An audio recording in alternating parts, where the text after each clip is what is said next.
Pada materi sebelumnya kita mempelajari uji hipotesis untuk satu rata-rata, baik itu uji Z dan uji T.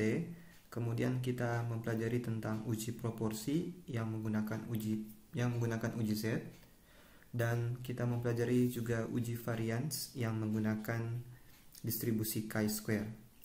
Di saat ini kita melanjutkan dengan menguji hipotesis di antara dua rata-rata, dua proporsi, dan dua varians. Dalam video kali ini kita memulai materi kepada uji perbedaan atau selisih di antara dua rata-rata.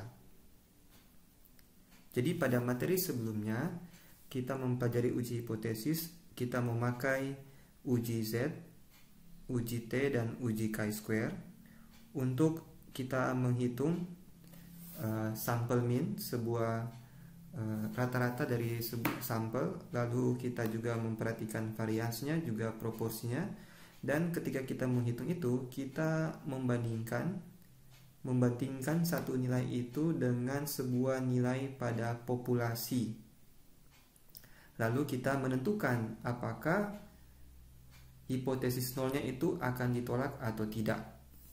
Nah, kali ini beberapa hal yang perlu diperhatikan. Banyak peneliti itu justru membandingkan antara dua sampel. Jadi dia tidak membandingkan satu sampel dengan populasi, tetapi dia membandingkan antara dua sampel. Dia menggunakan kelompok eksperimen dan kelompok kontrol. Ini yang sering dipakai di dalam melakukan penelitian, yaitu ketika Anda mungkin akan membuat suatu penelitian, Anda membandingkan suatu model yang baru.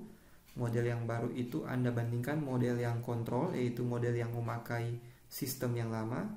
Lalu nanti model eksperimen, yaitu model yang Anda suggest, Anda sarankan dia akan memberikan hasil yang lebih baik. Nah, dua sampel ini Anda akan bandingkan mana yang lebih bagus, apakah yang lama atau yang baru. Nah, itu biasanya memakai uji pada dua sampel, baik itu uji dua rata-rata, uji proporsi, ataupun uji dua varians. Nah, kita memulai untuk uji selisih di antara dua rata-rata menggunakan uji Z. Nah, tentunya ini mirip dengan yang waktu lalu. Tahapan uji hipotesisnya pun sama, yaitu ada 5 tahapan umum yang harus ditulis, dengan dimulai dengan mencantumkan bunyi hipotesisnya.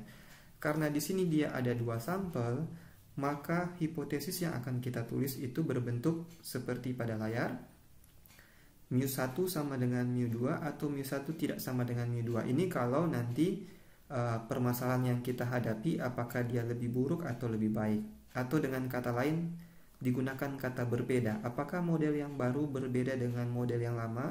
Berarti kita akan mengecek nilai rata-rata apakah sama atau tidak sama dengan. Nah, di sini ada contoh kasus tentang perawat ya. Jadi dia memakai mu1 tidak sama dengan mu2, atau bisa ditulis kalau ini kita pindah ruaskan di sebelah kiri, maka ini akan menjadi seperti yang di bawah. Penulisannya sama, tinggal mana yang Anda akan pilih terserah, dua-duanya benar. Ingat, perlu diperhatikan setiap uji itu memiliki asumsi yang harus dipenuhi. Untuk menggunakan uji Z, untuk membedakan selisih antara dua rata-rata, 3 hal ini perlu diperhatikan, yaitu yang pertama, kedua sampel itu adalah sampel acak. Jadi Anda memilih sampelnya secara acak. Nanti ini akan lebih dijelaskan di dalam materi metode penelitian atau pada teknik sampling. Lalu yang kedua, sampelnya itu harus independen. Jadi kelompok yang satu tidak mempengaruhi kelompok yang lain. Mereka bebas, tidak ada hubungan antara sampel yang satu. Bukan berarti kalau misalkan yang satu mengalami perubahan, yang satu akan terpengaruh. Jadi bukan seperti itu. Jadi tidak ada hubungan antara dua kelompok. Kalau yang satu tiba-tiba ada terjadi penurunan nilai, di sebelah juga itu dia tidak akan terpengaruh secara langsung ya. Jadi tidak ada hubungan. Dua-duanya saling bebas, tidak saling mempengaruhi. Lalu yang paling penting, ingat di sini standar deviasi dari kedua populasi itu must be known, jadi harus diketahui. Anda sering kali bingung, ini saya pakai uji apa? Nah, biasanya yang paling penting kalau dalam perhitungan statistik yaitu yang nomor 3 ini, yaitu Anda lihat apakah simpangan bakunya, standar deviasinya diketahui atau tidak. Lalu diperhatikan sini, jika dan, jadi ini ada dan, jadi dua-dua harus berlaku ya. Dan jika ukuran sampelnya lebih kecil dari 30, nah ini perlu diperhatikan, maka populasinya harus berdistribusi normal atau diperkirakan dia berdistribusi normal. Nanti ada uji yang akan menentukan dia normal atau tidak, itu di materi yang lain dan sering digunakan, karena kalau Anda perhatikan setiap menggunakan uji Z, uji T itu harus berdistribusi normal sebagai salah satu syarat.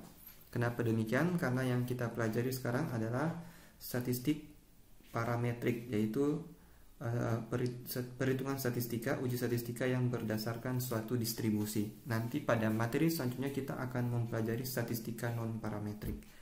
Jadi harus diasumsikan dia berdistribusi normal jika ukurannya kurang dari 30. Ingat, simpangan baku pada populasi harus diketahui.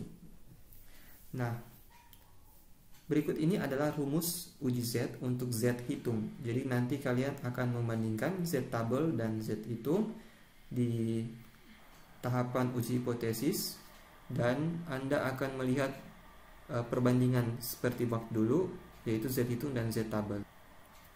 Selanjutnya,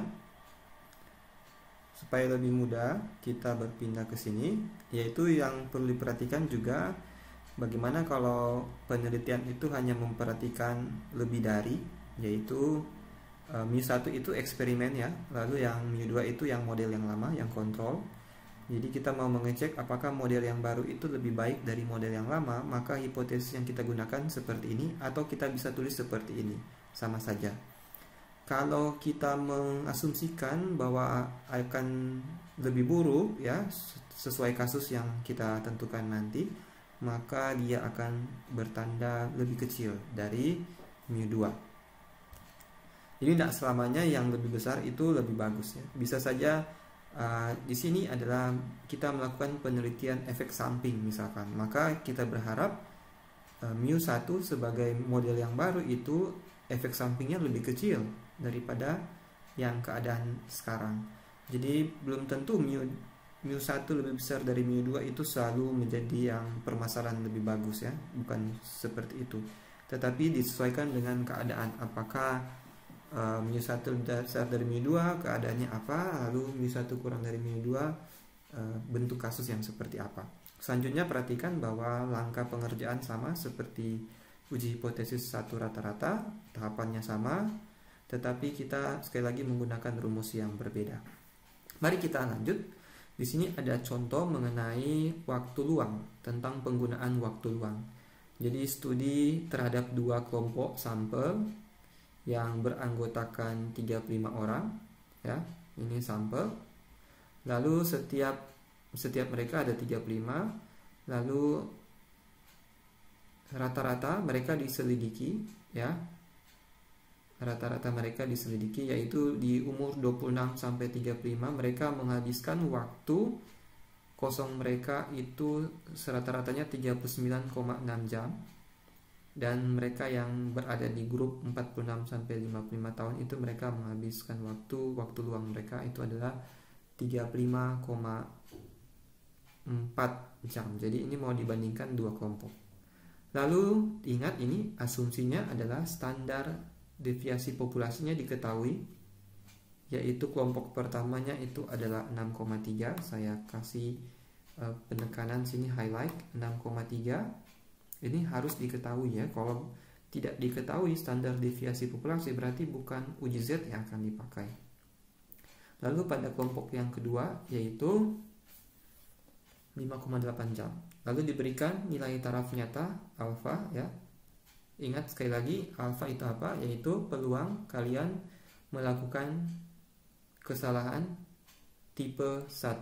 Peluang maksimum dilakukan kesalahan tipe 1. Kesalahan tipe 1 yaitu H0-nya benar tapi ditolak. Oke. Dapatkah disimpulkan bahwa ada perbedaan yang signifikan, ya? Perbedaan signifikan berarti nanti pakai tidak sama dengan, ya. Pada rata-rata di masing-masing grup menghabiskan waktu luang mereka. Oke. Jadi tahap pertama kita cantumkan hipotesis 0 dan hipotesis alternatif, bisa HA, bisa H1. Kita bandingkan dua kelompok ini, lalu kita lihat alfanya 0,05. Lalu kita cek wilayah kritis, ya. Wilayah kritis itu langkah yang kedua. Wilayah kritis, jadi yang pertama nyatakan hipotesis, langkah kedua wilayah kritis. Wilayah kritis itu kita cek di tabel 0,05 ini karena dia di dua bagian, di kiri dan kanan, berarti nanti kalian cek di tabel Z itu 0,05 dibagi 2, berarti nanti di sebelah kiri dan kanan. Cukup cek saja satu karena yang satu pasti lawan dari yang satunya. Kita dapatkan 1,96 dan minus 1,96 pada tabel Z. Ingat kalau di tabel Z kita melihat nilai 0,05 di tengah, lalu kita lihat di kiri nilai Z-nya berapa, lalu desimal yang kedua adalah yang di atas. Silakan cek kembali nilai tabel Z, ya. Lalu kita menghitung Z hitung memakai rumus yang di atas, X1 bar, masukkan saja angkanya masing-masing sesuai yang ada di soal. Oke, lalu selanjutnya kita kurangkan dengan 0. Lalu bagikan dengan sigma. Di sini adalah sigma kuadrat, berarti Anda masukkan standar deviasinya lalu dikuadratkan. Hati-hati kalau di soal sudah dikasih varians, berarti tidak perlu dikuadratkan lagi. Dihitung secara manual, Anda bisa dibantu dengan kalkulator. Lalu ini asumsinya mu1 kurang mu2 ini diisi 0, ya. Jadi diasumsikan sama. Jadi sehingga pada H0 ini diasumsikan sama, mu1 sama dengan mu2, sehingga ini dibuat sama dengan 0. Kecuali di soal itu diberikan nilai mu1 kurang mu2-nya ini. Kita cek di sini kan memang tidak ada, ya. Tidak diketahui mu1 sama mu2-nya, hanya diberikan X1 sama X2 bar. Jadi mu1 kurang mu2 itu mengikuti H0 bahwa mereka itu sama sehingga jawabannya 0, kecuali diberitahukan di soal. Next, kita hitung, lalu kita dapat 2,9. Ingat di sini berlaku karena dia dua arah. Anda harus ingat bahwa kenapa kita menolak H0. Di sini ada terlintas yang tidak tertulis, tetapi sebenarnya kita sudah tahu, yaitu ketika kita mengambil keputusan itu berlaku di sini, yaitu tolak karena dia di kiri dan kanan, ya. Tolak H0 jika Z hitung itu lebih kecil dari Z tabel yaitu minus 1,96 dan atau Z hitung itu lebih besar dari 1,96. Karena dia jatuh, angka 2,9 itu jatuh di bagian kanan dan itu lebih besar dari ekor kanannya 1,96, berarti karena dia jatuh di daerah penolakan, maka hipotesis 0-nya kita tolak dan kita menerima hipotesis 1. Berarti kesimpulannya adalah kita menerima anggapan atau klaim dari H1, yaitu terdapat perbedaan antara rata-rata waktu yang dihabiskan pada waktu luang di antara dua grup. Jadi kita tidak bisa menerima H0-nya, kita menolak H0. Kalau di sini dikalimatkan, hati-hati jangan salah membaca, there is enough evidence. Jadi ada cukup bukti untuk mendukung klaim bahwa means-nya atau rata-ratanya itu tidak sama. Oke, jadi hati-hati membaca. Kita menolak H0 dan kita menerima 1, berarti artinya ada cukup bukti untuk mengikuti klaimnya bahwa ada perbedaan antara rata-rata mereka menghabiskan waktu luang mereka.